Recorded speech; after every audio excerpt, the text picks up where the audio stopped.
دمادم مس قلندر علی دا پہلا نمبر کی تعویل کرتے ہوئے، تو یہ ان سب کی واردات کا ایک تسلسل ہے۔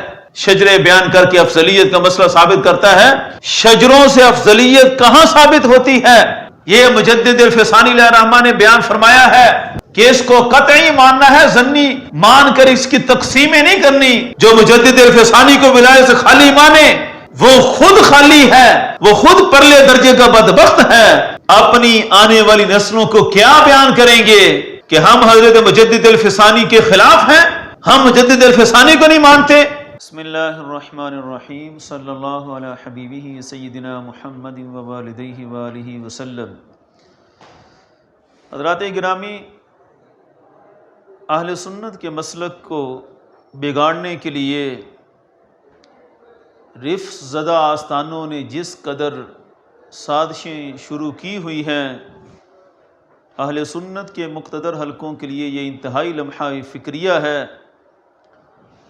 اہل سنت امام احمد رضا فاضل بریلوی اور حضرت مجدد الفسانی علیہ الرحمہ کے افکار و نظریات انہی کے پابند ہیں۔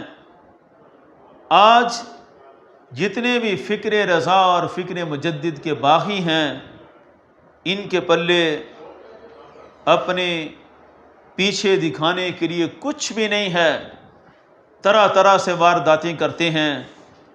ہم نے پہلے بھی کئی دفعہ بیان کیا کہ مسئلہ افضلیت، حضرت سیدنا صدیق اکبر رضی اللہ تعالیٰ عنہ کی افضلیت، یہ اتنا اہم مسئلہ ہے جس سے رفس کا سارا دروازہ کھلتا ہے۔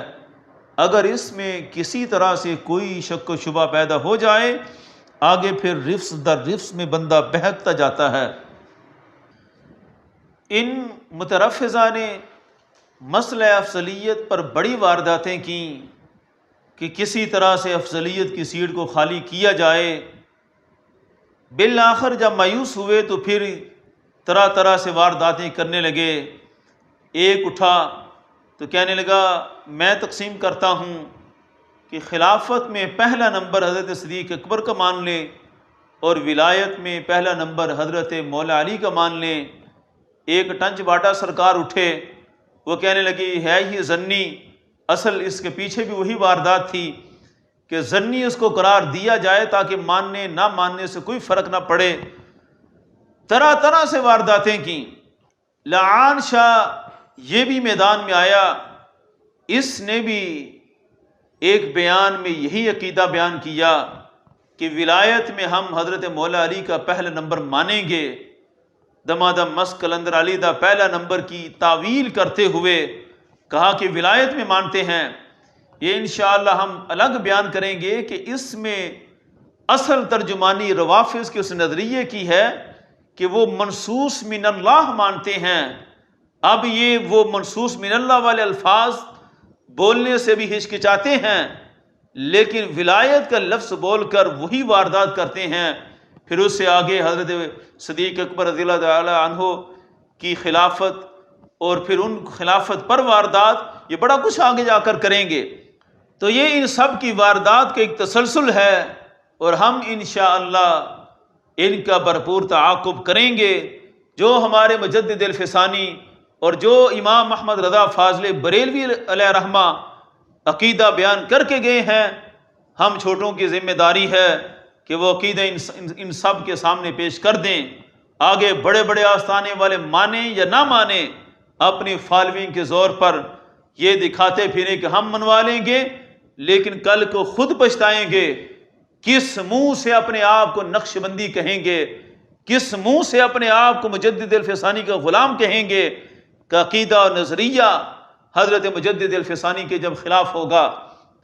عرفان شاہ نے جب یہی نظریہ پیش کیا، پھر اس پر جب فتویٰ آیا، آج اس کی صفائیاں دیتا پھرتا ہے۔ پہلے بھی چند تقریروں میں شجروں کو بیان کر کے کہا کہ دیکھو شجرے پہنچتے ہیں مولا علی رضی اللہ تعالیٰ عنہ تک، تو لہذا شجرے یہ ولایت کا حصہ ہیں، اور ولایت میں حضرت مولا علی رضی اللہ تعالیٰ عنہ کو افضل ماننے سے کوئی خرابی لازم نہیں آتی۔ لاڑکانہ کی نقش بندیت کے سٹیج پر ساری تقریر کا خلاصہ یہی تھا۔ شجرے بیان کر کے افضلیت کا مسئلہ ثابت کرتا ہے۔ شجروں سے افضلیت کہاں ثابت ہوتی ہے؟ شجروں میں تو پھر مولا علی کے بعد امام حسن بصری کا نام ہے، تو کیا مولا علی کے بعد سب سے افضل حضرت امام حسن بصری ہیں؟ کہاں جائیں گے عشرہ مبشرہ، اصحاب بدر، بیت رضوان والے، فتح مکہ سے پہلے والے؟ یہ پوری ایک ترتیب ہے افضلیت کی۔ یہ شجروں کی ترتیب سے مسئلہ افضلیت کا کوئی تعلق نہیں، یہ الگ مسئلہ ہے۔ سمجھتا ہے کہ سارا جہان جاہل ہے اور میں خلط مبحث کر کے لوگوں کو بیوقوف بنا کر اپنی بات پر ڈٹ کے رہوں گا۔ کیسے کیسے لوگ ہیں جو اس کے داؤ پیش میں آئے ہوئے ہیں اور اس کے فضائل و مناقب بیان کرتے نہیں تھکتے، اور اپنے سٹیجوں پر اپنے آپ کو نقش بندی کے حلوا کر حضرت مجدد الفسانی علیہ رحمہ کے مکتوبات کے مکمل خلاف چلتے ہیں۔ یہ حضرت مجدد الفسانی علیہ رحمہ کے مکتوبات اور اعلیٰ حضرت کا فتاوی رضویہ، یہ دونوں میرے سامنے ہیں۔ آج یہ بھی فیصلہ کروا ہی لیتے ہیں ان دونوں ہستیوں سے کہ ولایت میں مولا علی کو افضل ماننے سے کیا فرق پڑتا ہے۔ حضرت مجدد الفسانی علیہ رحمہ آپ بھی اس کا فیصلہ سناتے ہیں، اعلیٰ حضرت بھی اس کا فیصلہ سناتے ہیں۔ سب سے پہلے میں حضرت مجدد الفسانی علیہ رحمہ کے مکتوبات شریف سے یہ پیش کر دیتا ہوں کہ ولایت کا معنی کیا ہے۔ یہ مکتوب نمبر 302، اس میں آپ حضرت مجدد الفسانی علیہ رحمہ ولایت کا معنی بیان فرماتے ہیں۔ فرماتا بداں ارشدک اللہ تعالی کہ ولایت عبارت از قرب الہی است جل سلطانہ، کہ ولایت کا معنی قرب الہی ہے۔ ولایت عبارت از قرب الہی است، ولایت سے مراد قرب الہی ہے، تقرب الی اللہ والا معنی ہے۔ تو یہ ہے ولایت کا معنی۔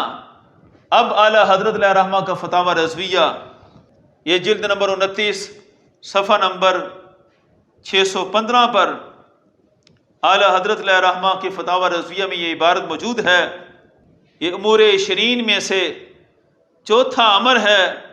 فرمایا جو مولا علی رضی اللہ تعالی عنہ کو حضرات شیخین رضی اللہ تعالی عنہما پر قرب الہی میں تفضیل دے وہ گمراہ مخالف سنت ہے۔ یہ دونوں عبارتوں کا خلاصہ سامنے آ گیا۔ قرب الہی میں، ولایت میں افضل ماننا یہ اہل سنت سے خارج ہونے کی علامت ہے، اور اگر افضلیت کا مسئلہ تحقیقاً پڑا ہو عرفان شان نبراس سے تو وہاں اس پر مکمل بحث ہے کہ افضلیت جو مبحوث عنہ افضلیت ہے وہ ہے ہی قرب الہی اور کثرت ثواب کی بنیاد پر، کہ تقرب الی اللہ اور کثرت ثواب میں سب سے بڑھ کر رتبہ حضرت صدیق اکبر رضی اللہ تعالیٰ عنہ کا ہے۔ تو یہ ہمارے مجددین کا فیصلہ ہے کہ اس باب میں بھی مولا علی رضی اللہ تعالیٰ عنہ کو پہلا نمبر دے کر ماننا یہ اہل سنت سے خارج ہونے کی علامت ہے۔ اور مجدد صاحب علیہ رحمہ تو بار بار اس بات کو بیان کر کے آئے ہیں، اور حضرت مجدد الفسانی علیہ رحمہ آپ نے مکتوبات شریف میں بار بار یہ بیان فرمایا کہ تفضیل شیخین باقی عمر پر قطعی افضلیت ہے، اس میں شک و شبہ اور تقسیم کی کوئی گنجائش نہیں ہے۔ یہ اسی جلد میں مکتوب نمبر 266 میں آپ فرماتے ہیں قال شیخ الامام ابو الحسن الاشعری ان تفضیل ابی بکر ثم عمر علی بقیت الامت قطعی۔ یہ امام الاشاعرہ کے مذہب پر اپنے عقیدے کی بنیاد رکھتے ہوئے حضرت مجدد الفسانی علیہ رحمہ فرماتے ہیں جب امام الاشاعرہ فرما کر گئے ہیں تو ہمیں کوئی شک و شبہ نہیں ہے، ان کا بھی فیصلہ یہی ہے کہ حضرت ابو بکر حضرت عمر کی افضلیت باقی امت پر قطعی افضلیت ہے، اس میں تقسیم نہیں کی جا سکتی۔ قطعی، یہ مجدد الفسانی علیہ رحمہ نے بیان فرمایا ہے کہ اس کو قطعی ماننا ہے، ظنی مان کر اس کی تقسیمیں نہیں کرنی کہ کبھی یہ مان لو کبھی وہ مان لو۔ اور انشاءاللہ یہ تقسیم میں بیان کروں گا ایک الگ بیان میں کہ سب سے پہلے یہ واردات کن لوگوں نے کی، کون سے فتنہ پرست تھے جنہوں نے یہ تقسیم شروع کی کہ ولایت میں مولا علی کو مانے اور مینجمنٹ میں حضرت صدیق اکبر رضی اللہ تعالیٰ عنہ کو اول مانا جائے۔ یہ مستشرقین کی تیار کی ہوئی سازش ہے۔ اہل سنت کے مشاہیر نے کبھی یہ عقیدہ بیان نہیں کیا۔ حضرت مجدد الفسانی علیہ رحمہ آپ کو کیا سمجھتے ہیں نقش بندی؟ کیا آپ ولایت سے، تصوف سے، روحانیت سے خالی تھے؟ آپ جب افضلیت بیان کر رہے ہیں تو ولایت کے بغیر ہی بیان کر رہے ہیں۔ استغفر اللہ العظیم، جو مجدد الفسانی کو ولایت سے خالی مانے وہ خود خالی ہے، وہ خود پرلے درجے کا بدبخت ہے۔ کروڑوں نقش بندیوں کے پیشوا، لاکھوں اولیاء کے امام حضرت مجدد الفسانی علیہ رحمہ جو عقیدہ بیان کر رہے ہیں وہ یہ عقیدہ درست ہے۔ لہذا یہ تقسیم کر کے نقش بندیوں کے سٹیج پر امام نقش بند کی ہی دھجیاں اڑائی گئیں۔ سمجھتے ہیں ہم نے ان کو زیر کیا، ہم نے ان کی مخالفت کی۔ ہماری مخالفت ہمیں کوئی نقصان نہیں دے گی، یہ مخالفت ہماری نہیں ہے، یہ مخالفت مجدد الفسانی علیہ رحمہ کی ہے۔ اور حضرت مجدد الفسانی کے نام سے دکانداریاں کن کی چلی ہوئی ہیں یہ خود پہچان کر لیں۔ اپنی آنے والی نسلوں کو کیا بیان کریں گے کہ ہم حضرت مجدد الفسانی کے خلاف ہیں، ہم مجدد الفسانی کو نہیں مانتے؟ اس لیے آج بھی وقت ہے اہل سنت کے عقیدے پر واپس آ جائیں، حضرت مجدد الفسانی کے عقیدے پر واپس آ جائیں، اسی میں سب کی بھلائی ہے۔